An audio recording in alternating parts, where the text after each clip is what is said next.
So hello and welcome back to my channel education hub. तो आज हम करेंगे टीचिंग ऑफ इंग्लिश लैंग्वेज का अपना नेक्स्ट चैप्टर, जो कि है need, importance and role of grammar in learning English. यानी कि क्या ज़रूरत है, क्या रोल है ग्रामर का जब हम इंग्लिश को लर्न करते हैं। तो आइए बिना टाइम वेस्ट करे वीडियो को स्टार्ट करते हैं। हम पहले देखेंगे कि क्या नीड है और क्या इम्पोर्टेंस है ग्रामर की। तो देखते हैं, जो नीड है, इम्पोर्टेंस और रोल है ग्रामर का, वो बहुत ज़्यादा वेरी करता है। मतलब सब लोग कहते हैं कि अलग अलग नीड्स होती है, अलग अलग इम्पोर्टेंस होती है ग्रामर की। तो दो केसेस हम देखते हैं। पहला केस होता है जिसमें बच्चों को सिर्फ ग्रामर सिखाई जाती है, जैसे कि उन बच्चों को ग्रामेरियंस बनाना है हमें, जिसमें बस ग्रामर पे ज़्यादा फोकस किया जाता है। और दूसरा केस होता है जिसमें बच्चों को कम्युनिकेटिव कोर्सेज कराए जाते हैं, यानी कि बच्चों को कम्युनिकेशन कैसे करनी है, बातचीत कैसे करनी है, ये कोर्सेज कराए जाते हैं। इन मैनी केसेस, ज़्यादातर हम केसेस में क्या देखते हैं, एक क्लास में क्या होता है वो नेक्स्ट क्लास में हम उसका कंटिन्यू करते हैं। जैसे कि कम्युनिकेशन हमें बच्चों को करानी है, तो आज हम जो करेंगे नेक्स्ट क्लास में हम उसका कंटिन्यू कराएंगे। लेकिन दोनों केसेस में हमें बैलेंस आना चाहिए। सिर्फ ये नहीं कि कुछ लोग तो बच्चों को सिर्फ ग्रामर सिखा रहे हैं, कुछ लोग बच्चों को सिर्फ कम्युनिकेशन सिखा रहे हैं, लेकिन दोनों चीज़ अलग अलग नहीं होनी चाहिए। इन दोनों के बीच में हमें एक बैलेंस बिठाना चाहिए। जो बिगिनर्स होते हैं, जिन्होंने स्टार्ट किया होता है, उनको ग्रामर लैंग्वेज पे थोड़ी कमांड बिठानी चाहिए पहले, फिर उन्हें उनकी कम्युनिकेशन अपने आप बहुत ज़्यादा इफ़ेक्टिव हो जाएगी। ऐसे ही जैसे क्लास में अगर हम बच्चों से कम्युनिकेशन करवाते हैं, कन्वर्जेशन कराते हैं, वो सिर्फ इनफ नहीं होगा। बच्चों को हम ये नहीं कह सकते कि बच्चों को इंग्लिश आ गई। जो भी टीचर्स जो होते हैं, जो बच्चों को फाउंडेशन होते हैं, बच्चे हमारी फाउंडेशन होते हैं, पहले उनको ग्रामर लर्न करनी चाहिए, उनको सीखनी चाहिए कि क्या हमारा ग्रामर है, क्या होती है, क्या उसमें होता है, क्या उसके पार्ट्स होते हैं। We have to accept that grammar is an aspect of language. Grammar एक हिस्सा है हमारी लैंग्वेज का, हम इससे बच नहीं सकते। हमारे पास कोई चॉइस नहीं है इसको हेट करने की या लाइक करने की, क्योंकि हम इससे बच नहीं सकते। हर एक सेंटेंस जिसको हम लिखते हैं, जिसको हम बोलते हैं, जिसको हम सुनते हैं, जिसको रीड कर रहे होते हैं, सब में ग्रामर आता है। Grammar is simply the word for the rules. Grammar एक सिंपली रूल्स होता है जो बच्चों को फॉलो करना होता है, हम सबको फॉलो करना होता है कोई भी लैंग्वेज बोलते वक्त। जैसे हिंदी की अपनी अलग ग्रामर होती है, इंग्लिश की अपनी अलग ग्रामर होती है। तो जैसे कि वही वैसे ही रूल होते हैं, जैसे हम कोई भी एक गेम खेलते हैं, उसमें कुछ रूल्स होते हैं, तो ग्रामर भी ऐसे ही होता है कि लैंग्वेज गेम जब हम खेलते हैं उसमें हमें वो रूल्स फॉलो करने होते हैं। अगर रूल्स नहीं होंगे तो क्या होगा, सब लोग चीटिंग करेंगे और एक टाइम ऐसा आएगा कि वो गेम ही टूट जाएगा। ऐसे ही लैंग्वेज होता है, बिना रूल्स के हम कम्युनिकेट नहीं कर सकते दूसरे पीपल से। अब हम ग्रामर से एस्केप भी नहीं कर सकते। तो क्वेश्चन ये उठता है कि बच्चों को ग्रामर लर्न कराने का क्या तरीका है। जैसे ही हम लोग गेम्स खेलते हैं, हम देखते हैं उसमें बच्चों को क्या होता है, जैसे कि हम बच्चों को क्रिकेट खिलाना है तो उसके रूल्स लर्न करवाने हैं और साथ में, तो पहले हम बच्चों से क्रिकेट खिलाएंगे, उसके बाद बच्चे खेलते खेलते सीखेंगे कि ये रूल है। बच्चे को कभी कभी चोट भी पहुंचेगी, वो हर्ट भी होंगे, लेकिन वो अपनी मिस्टेक से लर्न करेंगे। ऐसे ही होता है हमारी ग्रामर लर्निंग में। हम बच्चों को पहले कम्युनिकेशंस करवाएंगे, उसमें बच्चों की एरर बताएंगे, और ऐसे ही धीरे धीरे करके बच्चे सीखेंगे। तो जो रियल क्वेश्चन है वो ये है कि ग्रामर जो है वो इम्पॉर्टेंट है या कैसे इम्पॉर्टेंट है, बच्चों को कैसे लर्न करवाई जाए। तो ये क्या होगा, बच्चों को कम्युनिकेटिव सिचुएशंस में डालने के बाद एक एप्रोप्रिएट लैंग्वेज और एप्रोप्रिएट पैटर्न से बच्चों को हमें कम्युनिकेशन करानी चाहिए। सिंपल सेंटेंसेस से स्टार्ट करना चाहिए और उनको फिर करेक्ट करना चाहिए। तो इससे हमें इतना समझ आए कि ग्रामर जो है इज़ इनएस्केपेबल, यानी ग्रामर से हम बच नहीं सकते।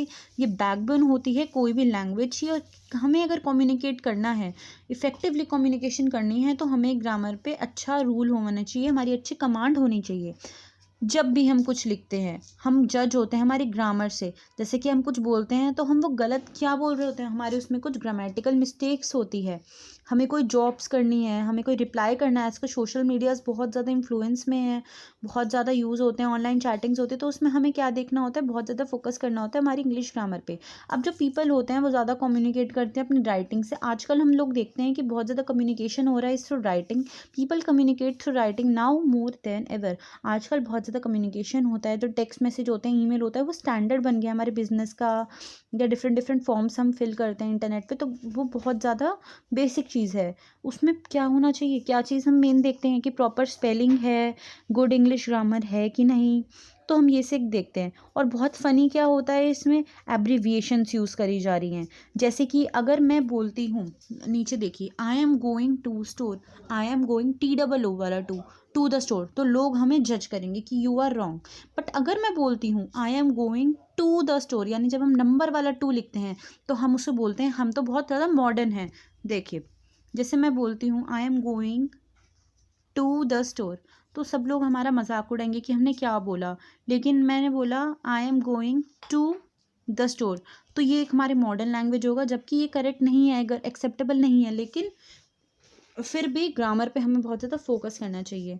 जब हम कोई जॉब के लिए अप्लाई करते हैं तो हमारी इंग्लिश में कमांड बहुत ज़्यादा होनी चाहिए, वो बहुत ज़्यादा इंपॉर्टेंट होती है। बेशक हमारा ग्रामर या हमारा कुछ रिटर्न कोर्स ना हो, हमें बोलने का कुछ काम ना हो, हमारी ग्रामर से कोई कनेक्शन ना हो वहाँ पे, लेकिन सबको क्या चाहिए होता है अपनी जॉब में कि वो बंदा प्रॉपर इंग्लिश बोले।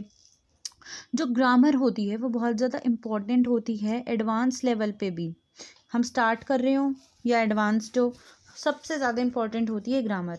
जो ग्रामर मटेरियल है तो वो बच्चों को ऐसे इंट्रोड्यूस करवाना चाहिए कि बच्चे उसे समझें, शॉर्ट कॉन्वर्जेसन करें, फ़नी स्टोरीज़ करानी चाहिए बच्चों को, सॉन्ग कराना चाहिए, लेटर राइटिंग करानी चाहिए, मूवीज़ दिखानी चाहिए, जिससे बच्चे उसमें इंटरेस्ट लें, क्रिटिकली थिंकिंग करें, और क्रिटिकल थिंकिंग मेथोडोलॉजी को हमें यूज़ करना चाहिए।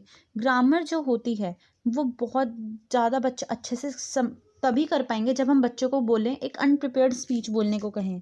सपोज़ आज हमने बच्चों को एक टॉपिक दे दिया और बच्चे उस पर प्रिपेयर नहीं है और बच्चा उस पर फिर भी अच्छे से बोल पाए, तो मतलब बच्चे ने ग्रामर सीख ली। जैसे जो डिबेट्स होती हैं उसमें पता चलता है कि बच्चे को कितनी हैंड है, बच्चा कितना अच्छे से ग्रामर जानता है, कितना अपना ओपिनियन दिखा पा रहा है। अब जो ग्रामर होती है उसमें different different suffixes, phrasal verbs, idioms पढ़ते हैं, ये बहुत ज़्यादा ज़रूरी होता है। अब एक ग्रामर जो होता है ना वो एक व्हीकल की तरह होता है, इसमें जो टीचर होती हैं वो एक इंस्ट्रक्टर होती हैं जो बच्चों को बताती हैं कि हमें व्हीकल को कैसे ऑपरेट करना है। उसमें वो उसे फॉर्मूला बताती है, उसे डिफरेंट डिफरेंट पॉसिबल मेथड्स बताती है कि वो कैसे अपनी गाड़ी को फास्ट चलाए। और गाड़ी को फास्ट चलाना यहाँ से मतलब है हायर स्कोर लाना। बच्चे को इंजन की डिटेल देती है, इंजन यहाँ पे होता है हमारा, जैसे कि कोई भी व्हीकल इंजन के बिना नहीं चल सकती, ऐसी कोई भी लैंग्वेज ग्रामर के बिना नहीं चल सकती। तो टीचर बच्चों को यही समझाती है। अब हम ये देखते हैं कि जो ग्रामर है, जो हमारे आज कल जो भी हमारा प्रेजेंट वर्ल्ड है, उसमें बच्चों को हमें जर्नल पैटर्न, स्पेसिफिक पैटर्न, मतलब जो बेसिक चीज़ें हैं, छोटी छोटी चीज़ें हैं, पहले उसे इंट्रोड्यूस कराना चाहिए, उससे सिखाना चाहिए। तो 3 चीज़ें टीचर को याद रखनी चाहिए। देखो 3 चीज़ें, सबसे पहली क्या है, provide them with exposure to real language या रियल सिचुएशन, बच्चों को मैंने रियल सिचुएशन दिखानी चाहिए। सेकेंड है इनिशियल फोकस ऑन गेस्ट मतलब होता है हमें, मतलब एक स्पेसिफिक दिखाना चाहिए, मतलब ये चीज़ है, हमें at a topic, to the topic ही रहना चाहिए। Focus on more specific meaning, यानी जो स्पेसिफिक मीनिंग होते हैं ज़्यादा उस पर फोकस करना चाहिए टीचर को, फिर कोई भी वो ग्रामर स्टार्ट करा रही है। तो ये जो है एसेंशियल चीज़ है कम्युनिकेशन का और ग्रामेटिकल मेथड्स का। आज की वीडियो में हमने पढ़ा need, importance and role of grammar in learning English, यानी क्या ग्रामर की नीड, इम्पोर्टेंस और रोल है लर्निंग इंग्लिश में। अगर आप लोगों के कोई भी डाउट्स है तो आप लोग कमेंट सेक्शन में पूछ सकते हैं। And if you like watching the education hub videos, to do subscribe to my channel. Thanks for watching.